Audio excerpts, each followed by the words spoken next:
De profundis clamaviat te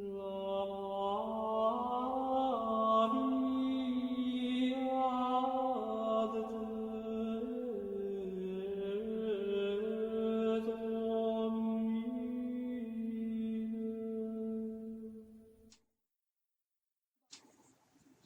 Bon, voici mon histoire.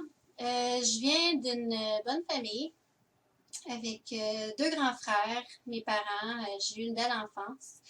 J'ai grandi dans la région de l'Outaouais et je vais vous expliquer un peu ce qui s'est passé avec moi. Euh, Plus jeune, je suis tombée enceinte à 17 ans. J'ai pris la décision de garder mon enfant. Malgré le désaccord du côté paternel. Plusieurs années ont passé. Avec ça, mon fils et moi, on a eu le diabète de type 1. Donc, on a été diagnostiqué avec une maladie qui est chronique et qui est très exigeante par rapport aux soins que l'on doit apporter dans la vie de tous les jours. Étant mère monoparentale à 17 ans, j'ai toujours persévéré pour terminer mes études secondaires. Ensuite, la vie a fait en sorte que j'ai dû travailler pour pouvoir prendre soin de mon fils et de moi-même sans avoir aucune aide financière du côté paternel de mon fils. Avec le temps et les années, la maladie nous a comment je pourrais dire, les heures de travail que j'avais, le temps que je devais m'occuper de mon enfant, tout ce qui, euh, tout ce qui vient avec ça, pour une mère seule, ça peut devenir difficile avec le temps et ça peut apporter des difficultés. Donc, mon garçon, c'est vrai. Euh, Malgré que mon garçon s'est fait suivre au CHIO d'Ottawa depuis qu'il a eu son diagnostic de diabète, j'ai éprouvé des difficultés avec le temps. Donc, vers l'âge de 14 ans, mon fils a eu une hospitalisation à l'hôpital pour des cétones dans son urine. Comme j'expliquais, ce n'est pas une maladie facile. J'étais seule, une mère seule avec mon fils, les deux ayant une maladie chronique. J'ai mentionné au docteur de l'hôpital que j'éprouvais des difficultés et que j'avais besoin d'aide. Donc, suite à l'hospitalisation de mon fils, en allant lui rendre visite une journée à l'hôpital, je me suis fait convoquer dans un bureau du CHIO pour me faire dire que la DPJ était présente. Donc, je me suis présentée dans le bureau. Mon fils était à l'étage dans une chambre, mais ils se sont assis avec moi pour m'offrir support et aide dont j'avais mentionné que j'éprouvais des difficultés. Ensuite, j'ai mentionné que suite à tout ce que j'avais déjà entendu de la DPJ, que j'étais pas certaine que c'était de l'aide de eux que j'aurais besoin, mais ils m'ont rassurée disant qu'il y avait beaucoup de personnes, beaucoup de familles quand il y a des problèmes, puis c'était ça leur rôle. Donc, je me suis dit, OK. J'ai donc rencontré des travailleuses sociales. Ils sont venus chez moi, ils m'ont rencontré, ils ont vu que vivais dans un bon environnement, etc., etc. Et quand ils m'ont mentionné qu'ils voulaient m'aider, je leur ai bien dit que j'avais des craintes par rapport à leur façon de faire dans ce que j'ai déjà entendu dans le passé par rapport à la DPJ. Et les travailleuses sociales me rassuraient que non, qu'ils étaient là pour nous aider, pour nous supporter, etc. Pas longtemps après, j'ai la grand-mère paternelle qui m'offre de garder mon fils chez elle le temps de pouvoir prendre soin de moi et de pouvoir me donner un répit. Donc, je demande à mon fils qu'est-ce qu'il en pense. Moi, qui lui mentionne que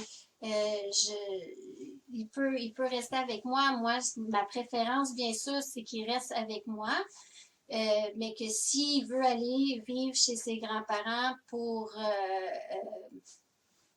ça reste son choix à lui. Mais que la première idée, c'est bien sûr de rester avec maman. Puis on va trouver des moyens de s'en sortir. Mais mon fils a dit qu'il aurait aimé changer d'école, donc il a accepté l'offre des grands-parents. On a eu une rencontre, ma mère, mon père, la grand-mère paternelle, le père en conférence téléphonique pour justement les arrangements comme quoi que mon fils allait vivre chez la grand-mère paternelle. Mais ce que j'ai su par la suite, c'est en fait, l'année que mon fils a resté chez ses grands-parents paternels, je croyais, suite à ça, pouvoir avoir un bilan de l'année, expliquer qu'est-ce qui s'était passé, comment que ça s'était bien passé ou non. Et c'est là que les difficultés ont commencé. J'ai commencé à voir que les travailleuses sociales disparaissaient. La travailleuse sociale qui était au dossier n'était plus. On avait changé pour une autre. Ensuite, le temps de rencontre qu'on était supposé avoir a été repoussé jusqu'au moment où est-ce que mon fils recommençait l'école et que finalement, ils ont dû être obligés de prolonger la DPJ dans le dossier. C'est là que je me suis posé beaucoup de questions à savoir qu'est-ce qui se passe, pourquoi les choses se passent comme ça. Et c'est là que ma mère et moi, on a commencé à trouver qu'il y avait beaucoup de choses qui étaient louches.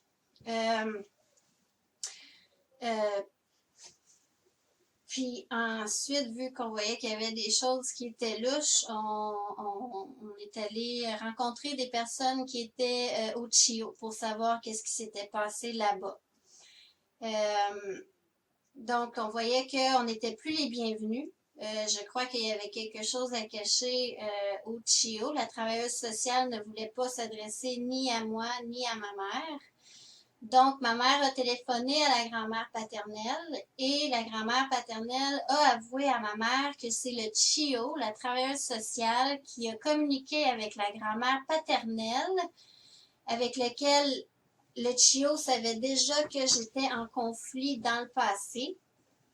Elle a contacté la grand-mère paternelle et c'est à ce moment-là que la grand-mère paternelle a su que la DPJ était dans mon dossier. Donc, la travailleuse sociale a mentionné à la grand-mère paternelle probablement les avantages de devenir famille d'accueil. Donc, c'est là qu'elle m'a proposé de garder mon fils avec une autre intention en arrière que de juste s'en occuper à l'amiable pour le bien de mon garçon. C'est comme ça que maintenant mon fils est pris avec la DPJ. Moi également, parce que mon fils a maintenant 17 ans et il est encore aux prises avec ce système-là. Puis ce qu'on essaie de faire, il veut revenir à la maison. Je veux qu'il revienne à la maison aussi, mais la DPJ a le contrôle et la juge va prendre la décision en faveur de la DPJ sans même considérer ce que nous, on a voulu dans le fond là-dedans parce qu'on n'est pas du tout des personnes qui ont besoin de ça. En fait, pas personne qui a besoin de ça dans leur vie. S'ils peuvent aider du monde, ben aider ceux qui en ont besoin, mais c'est pas... Moi, je pourrais... Tu fais-tu des coupeurs ou... Non, ça continue, mais ce que tu veux dire finalement, c'est pas en tapant sur la tête des gens qui peuvent les aider, c'est pas en leur imposant des choses qu'on peut vraiment aider quelqu'un. C'est ce que tu veux dire finalement? C'est pas en imposant quelque chose qu'on peut s'aider. C'est ça, exactement. Et c'est pas non plus en séparant les gens. Ouais. Parce que un parent, un enfant, il n'y a pas rien de parfait. Mais justement, l'enfant apprend à travers les imperfections. Puis, ce que je considère que la DPJ fait, c'est qu'il sépare les enfants de leurs parents, de la famille. C'est pire que d'en prendre soin ou d'aider. L'aide qu'on a besoin en tant que parents et enfants, c'est du soutien ensemble et non pas l'envoyer chez des inconnus ou quoi que ce soit. En tout cas, je trouve ça dégueulasse, là. Je pense qu'on est beaucoup de parents et enfants qui sont aux prises avec un système qui a du pouvoir comme ça. Puis, ce qu'il faut faire, c'est il faut parler, il faut s'ouvrir parce que la DPJ sait très bien que le monde a peur, puis il en abuse. Moi, maintenant, aujourd'hui, ce que ça m'a apporté beaucoup, beaucoup de stress, de problèmes au niveau de la famille. Ça nous sépare parce que mes frères et moi, on s'en parle pas, sont tannés d'entendre mes histoires. Ma santé, je suis rendue que je ne peux plus travailler, je ne peux plus étudier. J'ai un diagnostic de maladie que j'ai depuis l'année qui vient de passer. Je suis maintenant atteinte de troubles au niveau du système digestif. Tout ça à cause d'une accumulation d'émotions, une accumulation de frustration, une accumulation parce qu'on ne peut pas s'exprimer. Si ces gens-là vous voient avoir de la peine ou quoi que ce soit, on n'a pas le droit de s'exprimer. Et ensuite, quand on vit nos émotions, ils nous traitent de folles. Qu'est-ce qu'on peut faire avec tout ça? Il faut dénoncer. Il faut dénoncer la DPJ. Il faut dénoncer ce que ces gens-là peuvent nous faire. Puis beaucoup trop de monde ont peur. Oh. J'aurais tellement je sais même plus comment m'exprimer parce que j'ai tellement qui se bouscule dans ma tête en ce moment pour essayer de faire comprendre à tout le monde comme quoi que la DPJ fait du tort à tellement d'enfants, de mères, de pères, de familles au Québec. C'est un système qui est implanté qu'il faut absolument défaire pour le bien de nos enfants, puis surtout pour l'avenir. Quel type de personnes que ça va devenir en ayant des personnes qui se font séparer de leur famille? Les valeurs sont où là-dedans? Tout ça pour l'appât du gain. Il faut arrêter ça. Puis maintenant, je suis prise avec une maladie. Je suis pas la seule qui est prise avec ça. Puis il y a d'autres grandes conséquences qui peuvent arriver aux gens justement à cause d'abus psychologiques que la DPJ fait aux enfants et à leurs parents.